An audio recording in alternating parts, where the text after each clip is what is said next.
Welcome. Last class में हमने देखा था कि लिक्विड लिमिट डिटरमाइन कैसे करेंगे कासाग्रांडे मेथड से। अब कासाग्रांडे के अलावा और दो मेथड का जो नाम मैंने बताया था आपको, वो थी वन पॉइंट मेथड।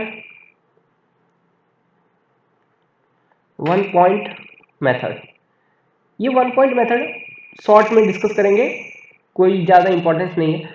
ये भी कासाग्रांडे मेथड का ही डेरिवेशन है।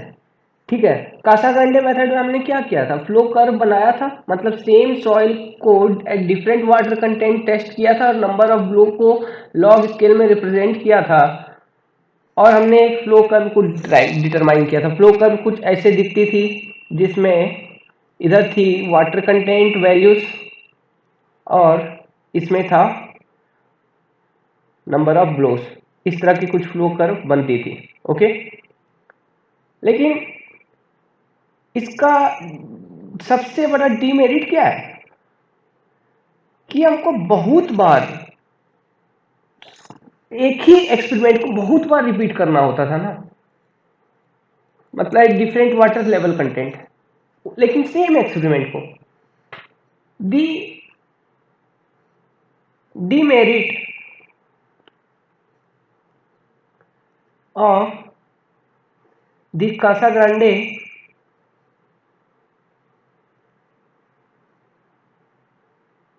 method is that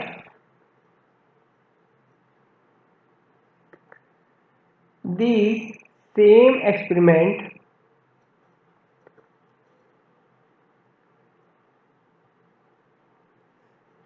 is conducted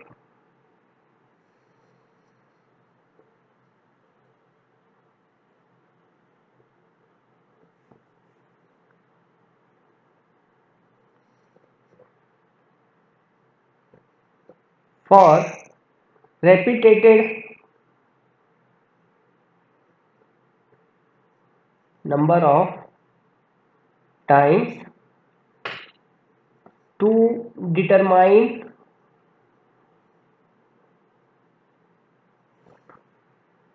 the liquid limit,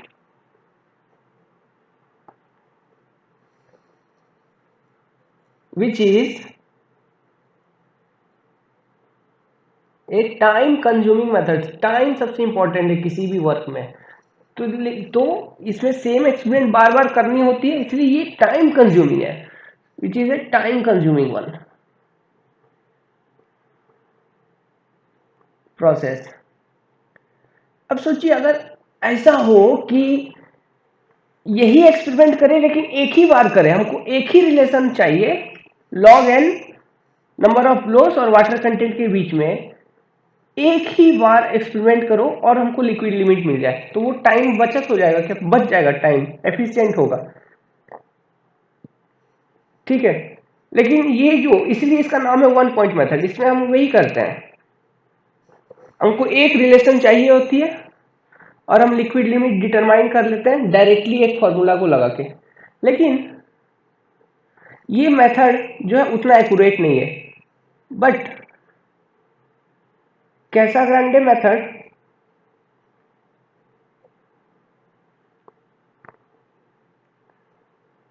is accurate, accurate है, लेकिन वन पॉइंट मेथड एक्यूरेट नहीं होगी। तो वन पॉइंट मेथड में हम क्या करते हैं, इन वन पॉइंट मेथड और सिंगल पॉइंट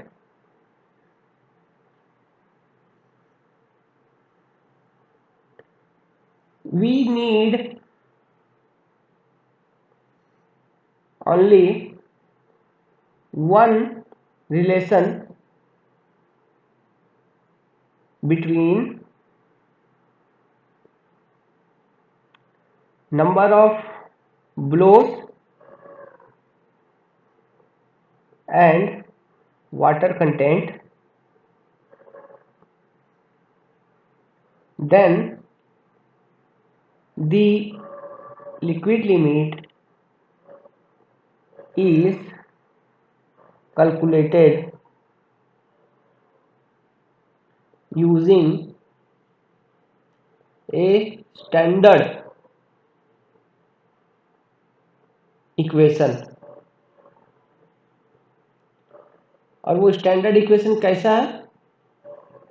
वो इक्वेशन कुछ ऐसा है कि liquid limit using one point method is given as liquid limit percentage डब्ल्यू n over n power n divided by 25 power x. ये डब्ल्यू एन क्या है? Water content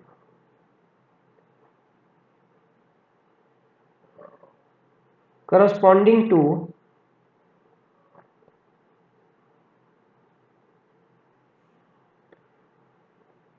n number of blows. Okay, समझ में आ रहा है? और x क्या है? कांस्टेंट। जनरली ये सॉइल पर डिपेंड करती है x कि सॉइल किस टाइप का है। हर एक सॉइल के लिए अलग अलग कांस्टेंट रहती है, क्ले के लिए अलग होगी, सिल्ट के लिए अलग होगी, ठीक है। लेकिन जनरल जो है, जनरल वैल्यू यूज होता है वो 0.1 का। सो ये थी वन पॉइंट मेथड। एग्जाम में कभी पूछ दे तो इतना लिख दीजिएगा, नंबर मिल जाएगी। लेकिन ये एक्यूरेट नहीं है, जितना एक्यूरेट हमारा कैसाग्रांडे था उतना एक्यूरेट नहीं है। It is approximate method. Now और एक मेथड क्या थी? स्टैटिक, स्टैटिक कोन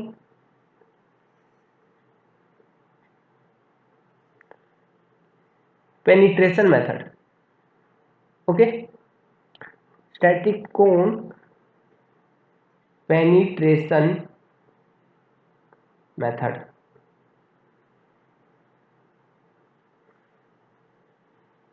ये मेथड क्या है? देखिए मैं डायग्रामेटिकली समझाता हूं।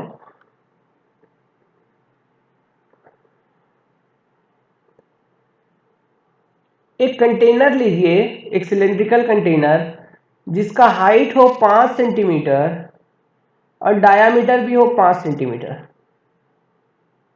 ओके, और इसमें वो सॉइल भर दीजिए जिसका आपको निकालना है, जिसका आपको पता लगाना है मॉइस्चर कंटेंट। तो ये गीली मिट्टी होगी, मॉइस्ट सॉइल होगी।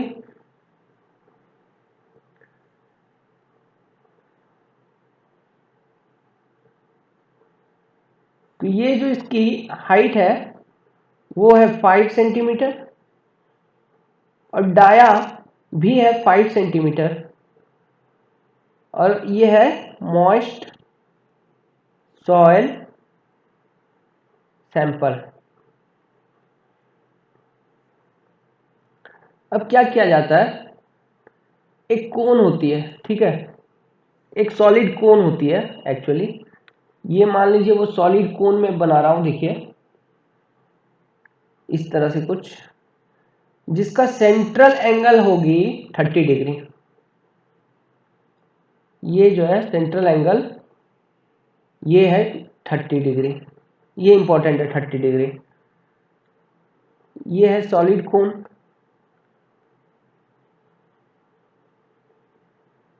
ये अटैचमेंट है इस कोन को पकड़ने के लिए। दिस इज सॉलिड कोन।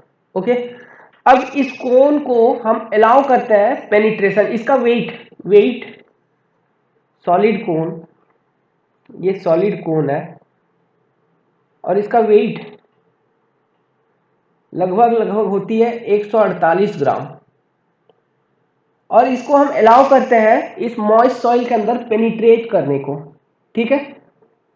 और इसका वेट है 148 ग्राम, और पेनिट्रेशन हम अलाउ करते हैं लगभग लगभग 30 सेकेंड के लिए।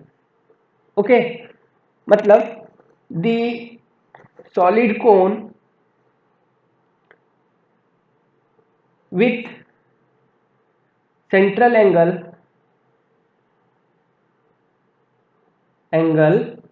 of 30 degree is allowed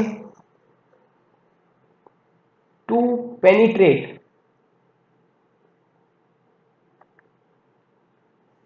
into the moist soil sample for 30 second. तो मान लीजिए कि वो पेनिट्रेट की y, मतलब यहां तक पेनिट्रेट कर गई y। तो ये y क्या है? Level of penetration, y distance penetrate किया है, पेनिट्रेशन। तो लिक्विड लिमिट जो है इस मेथड से एक जनरल फॉर्मूला है, ठीक है। उस फॉर्मूला को, इसके लिए भी एक ही फॉर्मूला है, उस फॉर्मूला को हम यूज करके लिक्विड लिमिट निकाल लेते हैं। वो फॉर्मूला क्या है? Liquid limit percent equals W% plus 0.0125 minus y multiplied by water content percent plus 15। ये है liquid limit using static cone penetration method. तो इसमें ये क्या है? W equal to water content of the sample, y मैंने बताया लेवल ऑफ पेनिट्रेशन, ओके। तो इस फॉर्मूला को यूज करेंगे, फिर हम और निकाल लेंगे इसका लिक्विड लिमिट। तो बेसिकली हमको क्या डिटरमाइन करना है? इस कोन का, ये सॉलिड कोन है और इसका वेट है 148 ग्राम्स, ओके। ये सॉलिड कोन है, इसका वेट है 148 ग्राम्स, और इसको हम पेनिट्रेशन अलाउ करते हैं इस कोन का approximately for 30, penetration is allowed for 30 second. और इसका जो सेंट्रल एंगल है, ये वाली एंगल, वो है 30 डिग्री, ठीक है। So this was the liquid limit experiment overall. एक चीज मैं आपको बता दूं कि at liquid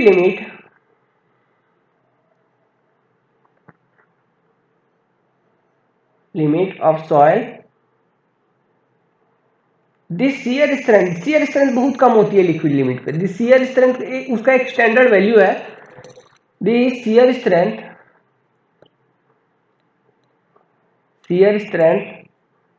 of soil is approx कितना? 0.027 kg पर सेंटीमीटर स्क्वायर। इसको अगर आप इसमें देखोगे आईएस सिस्टम में, तो लगभग 2.7 किलो न्यूटन पर मीटर स्क्वायर निकल के आ जाएगी, ठीक है। ये होती है shear strength, value of shear strength at liquid limit of soil.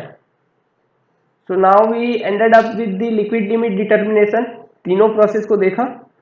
अब मूव करते हैं नेक्स्ट कंसिस्टेंसी लिमिट जो है हमारे पास, वो है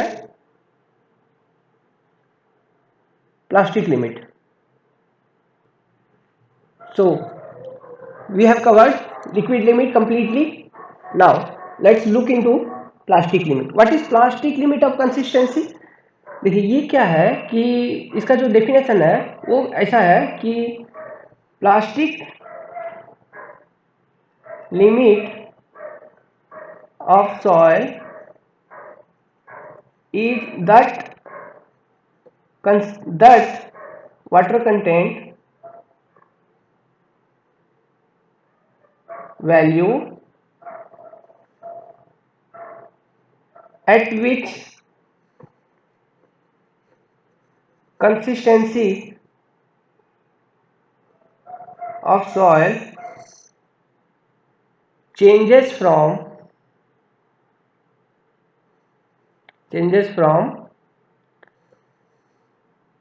liquid state, sorry, it's not from liquid state, it's from semi solid state to solid state। वो वाटर कंटेंट की वैल्यू, वो मिनिमम वाटर कंटेंट की वैल्यू जो कि जिसके अबाउट मतलब कि सॉलिड स्टेट। देखिए बताते हैं, ये देखिए, ये मान लीजिए ये है plastic limit of water content, तो इधर होगी सेमी सॉलिड कंसिस्टेंसी और इसके इस तरफ होगी सॉलिड स्टेट ऑफ कंसिस्टेंसी। तो ये है प्लास्टिक लिमिट। ओके, लेकिन इसको हम डिटरमाइन कैसे करेंगे? ये जो प्लास्टिक लिमिट है इसको हम कैसे डिटरमाइन करते हैं? जैसे कि कासाग्रांडे मेथड था डिटरमाइन करने के लिए, उसी तरह से प्लास्टिक लिमिट के लिए भी एक मेथड है। वो क्या है कि हम क्या करते हैं, सॉइल को लेते हैं और उसका वाटर कंटेंट निकाल लेते हैं। उसके बाद उस सॉइल को हम रोल करते हैं। ठीक है, जैसे आप देखे होंगे आटा को बेलते हैं ना, उसी तरह से रोल करते हैं, लेकिन इन ए मतलब सिलेंड्रिकल फॉर्म में रोल करते हैं और उसका डायमीटर होता है लगभग 3 mm। तो मान लीजिए 3 mm का एक आपने रोल बनाया एट डिफरेंट वाटर कंटेंट। ठीक है, ये मान लीजिए आपने रोल किया था, वाटर कंटेंट W1 वैल्यू थी, ये रोल किया वाटर कंटेंट W2 है, इसमें W3 है वाटर कंटेंट। ठीक है, तो प्लास्टिक लिमिट वो होगी जब दिस इज डाया, क्या है, dia of cylindrical roll 3 mm का आपने बनाया। तो प्लास्टिक लिमिट होगी वो वाली लिमिट जिस पर इस रोल के ऊपर जस्ट सरफेस क्रैक्स आपको नजर आ जाए। सरफेस क्रैक्स, ठीक है, सरफेस में क्रैक हो जाएगा अगर तो उस रोल का, तो वो वाला वाटर कंटेंट का जो वैल्यू होगा प्लास्टिक लिमिट होगा, सरफेस क्रैक। तो W2 क्या हो जाएगी, WP हो जाएगी। यही है प्लास्टिक लिमिट का डिटर्मिनेशन प्रोसेस, और कुछ नहीं है। तो क्या है, लिख लेते हैं। From determination point of view,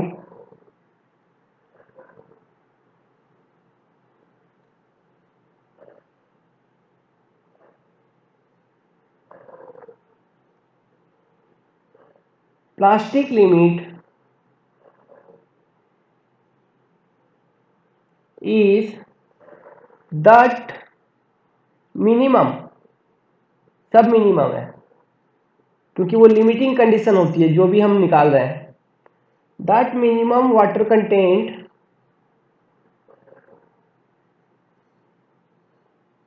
of soil at which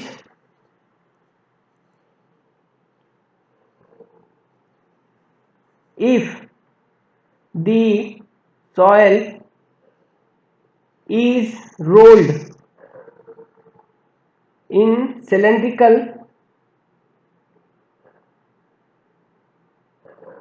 form of dia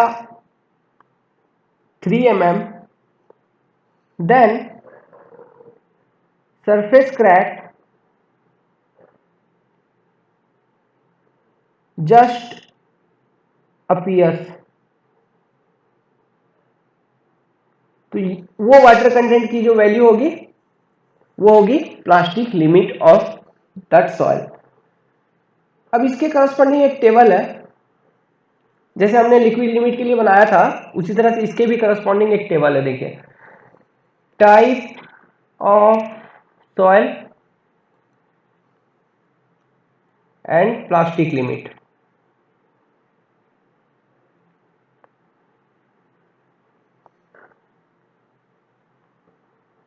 सबसे पहला gravel, sand, silt, clay. 3 type का बताया था हमने, क्ले, क्ले, क्ले। ये थी अलुवियल क्ले, ये थी ब्लैक कॉटन, और एक थी बेंटोनाइट।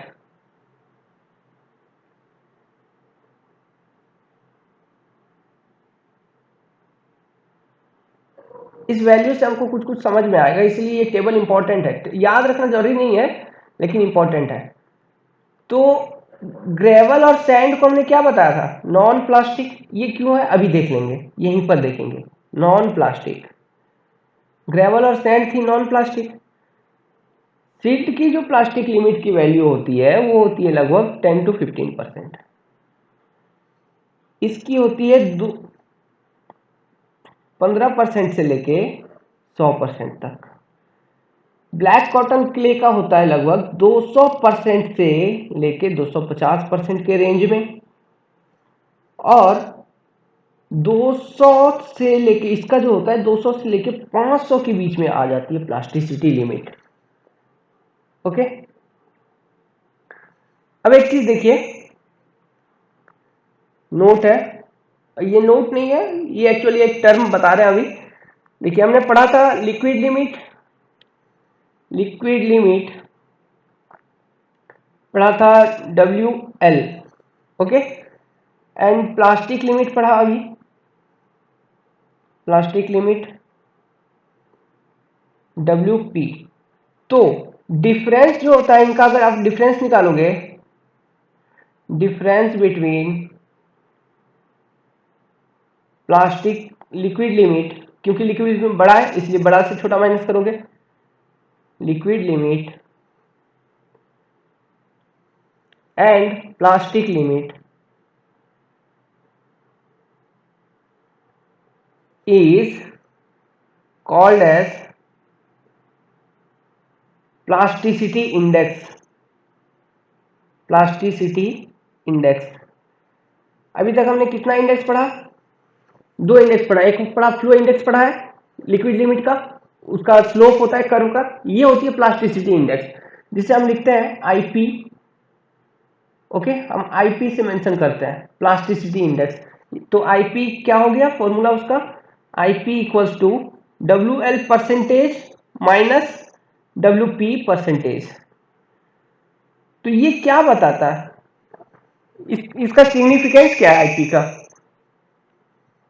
इट सिग्निफाइज दैट, ये यही बताता है ना कि लिक्विड लिमिट से आप ये प्लास्टिक लिमिट सब्ट्रैक्ट कर रहे हो, ये दोनों वाटर कंटेंट है, तो ये वो वाटर कंटेंट का रेंज बताता है जिसमें जो आपका सॉलिड है, जो आपका सॉइल है, वो semi solid state of consistency में या फिर प्लास्टिक स्टेट ऑफ कंसिस्टेंसी में रहे।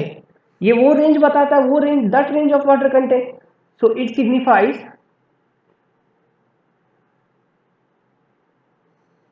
the range of water content in which soil remains in semi-solid or plastic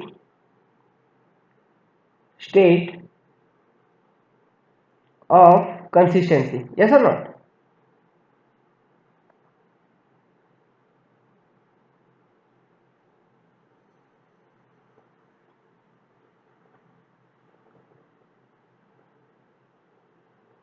plastic state of consistency मतलब कि देख लीजिए क्या लिखा है, कंसिस्टेंसी, इसका मतलब ये हुआ, देखिए ये क्या बेसिकली क्या है कि मान लीजिए ये एक लिमिट है, प्लास्टिक लिमिट है, और ये एक लिमिट है लिक्विड लिमिट। तो ये वाला जो रेंज है ना, ये रेंज बताता है आईपी, ठीक है। ओके, प्लास्टिक रेंज, क्योंकि आप इससे सब्ट्रैक्ट कर रहे हो इसको, यही रेंज बताता है आईपी। आईपी का यही मतलब है प्लास्टिसिटी इंडेक्स का। चलिए मूव करते हैं नेक्स्ट। सो और ये डिपेंड किस पर करती है, प्लास्टिसिटी जो प्रॉपर्टी है सॉइल में वो कहां से आती है, वो कोहेजन से आती है। मैंने बताया था कोहेसिव सॉइल इनहेरेंट प्रॉपर्टी होती है, वो सब गुण कहाँ से आती है सॉइल में? तो प्लास्टिसिटी मेनली डिपेंड ऑन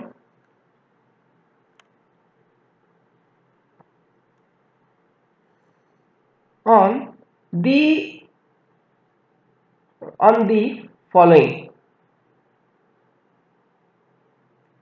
किन किन चीजों पर डिपेंड करती है प्लास्टिसिटी, वो ये सब ऑब्जेक्टिव में पूछता है, ठीक है।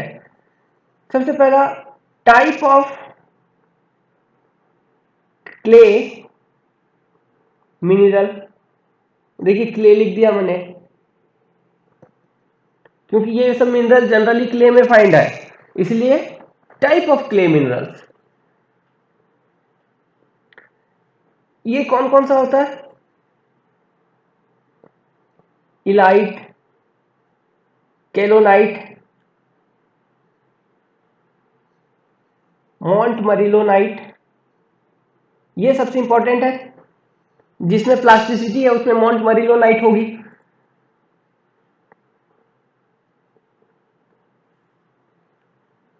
मोंटमरिलोनाइट, ओके। ये सब क्ले मिनरल्स होती है। Plasticity type of clay mineral पे डिपेंड करती है। ये वाले, ये जो मोंटमरिलोनाइट सबसे इंपॉर्टेंट है। दूसरा, मैग्नीट्यूड कितना है, क्ले मिनरल तो है लेकिन कितना है, मैग्नीट्यूड ऑफ क्ले मिनरल्स। तीसरा जो चीज है वो डिपेंड करती है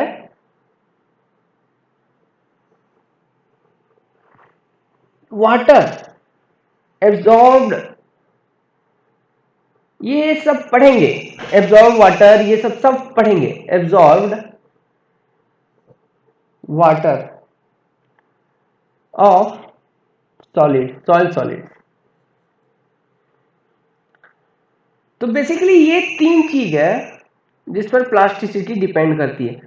मतलब ये एब्जॉर्ब वाटर ना, ये होना चाहिए बाइपोलर होना चाहिए, बाइपोलर, बाइपोलर, ठीक है, बाइपोलर होना चाहिए। दैट इज मतलब प्लस एंड माइनस चार्ज दोनों होना चाहिए। देखिए H2O जो है इसमें क्या है, 2H प्लस है, आप इसको डिसोसिएट करोगे और OH माइनस मिलता है ना, तो प्लस माइनस दोनों है, तो ये होगी बाइपोलर फ्लूइड। तो बाइपोलर फ्लूइड होना चाहिए अगर पानी है तो, ठीक है, तभी प्लास्टिसिटी होगी, नहीं तो नहीं होगी। मतलब कि अगर किरोसिन मान लीजिए, अगर किरोसिन को आपने क्ले में मिला दिया, कोई फर्क नहीं पड़ता, क्ले में क्ले मिनरल है तो वो नॉन प्लास्टिक हो जाएगा, क्योंकि किरोसिन क्या है, बाइपोलर लिक्विड नहीं है, it is a non polar. Kerosene, kerosene ये क्या है, नॉन पोलर है, ठीक है। अगर इसको मिला देंगे आप क्ले में, क्ले, तो ये क्या हो जाएगी, नॉन प्लास्टिक हो जाएगी, क्योंकि प्लास्टिसिटी डिपेंड करती है पोलैरिटी ऑफ लिक्विड। जो एब्जॉर्ब वाटर है वो, एब्जॉर्ब वाटर है वो बाइपोलर है या नॉन पोलर है। दूसरा, मैग्नीट्यूड कितना क्ले मिनरल है, और टाइप ऑफ, और कौन सा क्ले मिनरल है, इन सब चीजों पर डिपेंड करती है प्लास्टिसिटी ऑफ सॉइल। सो अब बात करते हैं ग्रेवल और जो सैंड थी, कोर्सर सॉइल, वो सब नॉन प्लास्टिक क्यों थी। अब जो क्वेश्चन हमारे पास एकलौता क्वेश्चन बचा है वो है ये पता लगाना कि why the courser soil, that is gravel and sand are considered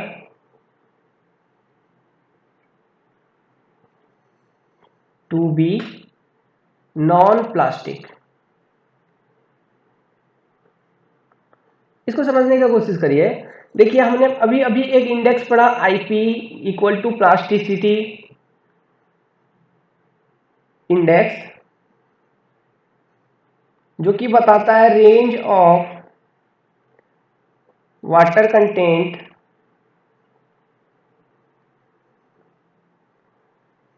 in which the soil remains in plastic state of consistency. Okay, और ये हम कंप्यूट कैसे करते हैं? It is difference of liquid limit minus plastic limit. So what happens in case of gravel and sand is the liquid limit and plastic limit of gravel are nearly equal. They are equal, nearly equal means बहुत पास पास होती है, बहुत नजदीक होती है, same value होती है. For gravel and clay sand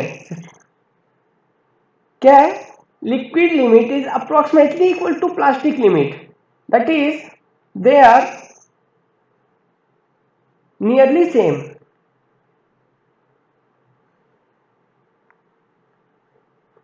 So IP or the plasticity range is very less or negligible, very less or negligible. ठीक है, ये कितना होती है? जनरली 10 to 15% होती है. 10 to 15% होती है WL इक्वल टू WP. सो IP नियरली जीरो. इसी कारण से hence no plasticity range, hence they are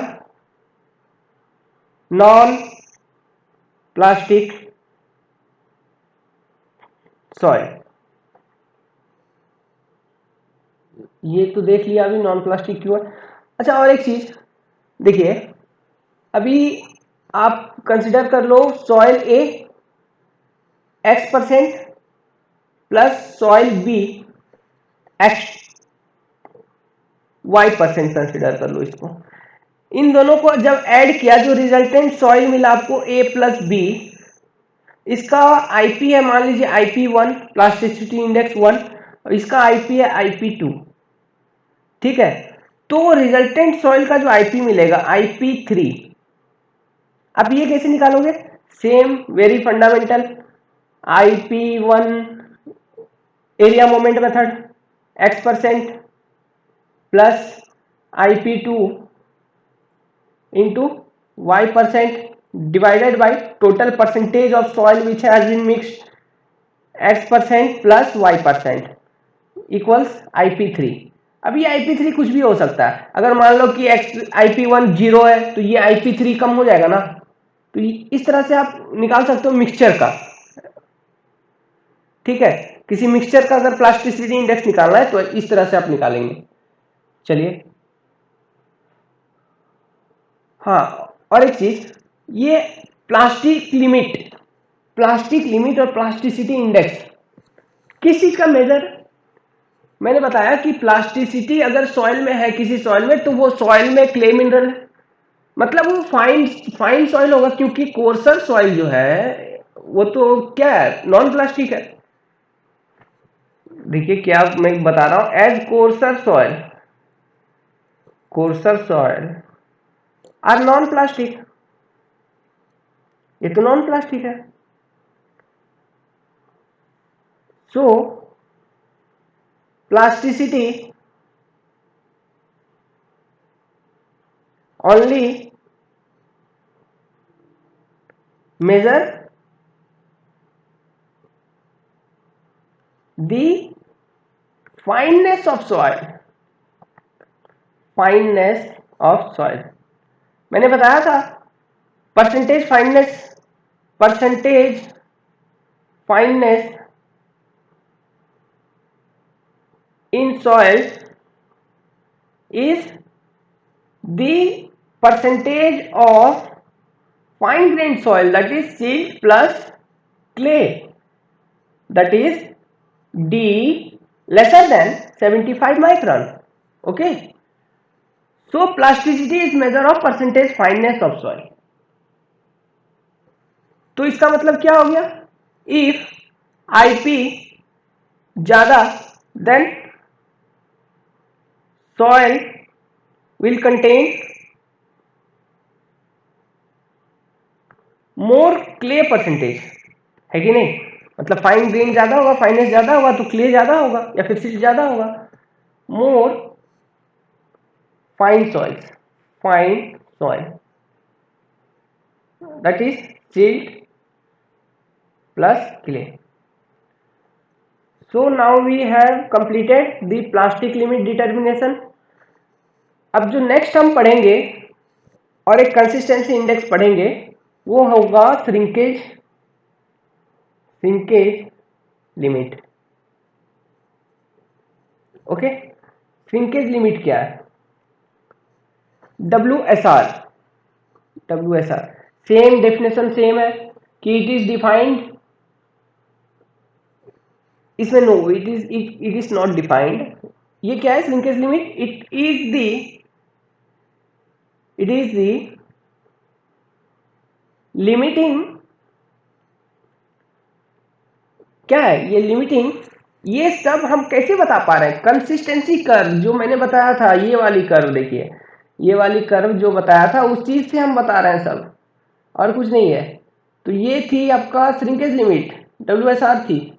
यहाँ पे 100% सेचुरेशन हो रहा था, जिसके बाद वॉल्यूम चेंज कुछ भी नहीं हो रहा था, वॉल्यूम ऑफ सॉइल कांस्टेंट हो रही थी, वी सॉइल कांस्टेंट थी। वॉल्यूम ऑफ सॉलिड तो कांस्टेंट है ही, वी सॉलिड भी कांस्टेंट है, this is constant, this is soil.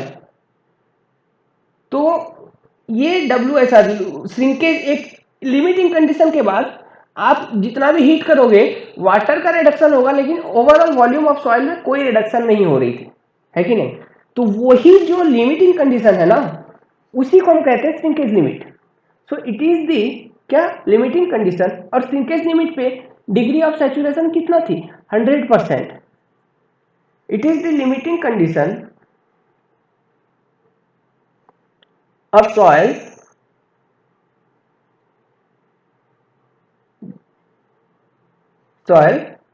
that is the water content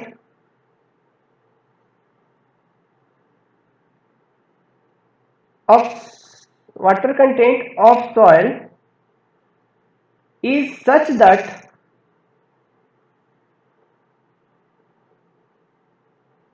क्या थी? such that the water content of soil is such that the soil remains 100% saturated for last time। मतलब इसके बाद अगर आप heat करोगे तो degree of saturation of soil में कोई फर्क नहीं आएगा। तो ये है श्रिंकेज लिमिट। तो इसी को हम देखेंगे डिटेल में नेक्स्ट सेक्शन में, और हम निकालेंगे, इसको डिराइव करेंगे एक्चुअली श्रिंकेज लिमिट। ये कन्वेंशनल एग्जाम के लिए वेरी इंपॉर्टेंट है, IAS एग्जाम के लिए इसी से क्वेश्चन पूछता है, ठीक है? ये कन्वेंशनल क्वेश्चन इससे बहुत सारे बनते हैं, तो इसमें बहुत सारी छोटी छोटी चीज है, तो हम सबको देखेंगे नेक्स्ट सेक्शन में। Well, thank you for being here and observing.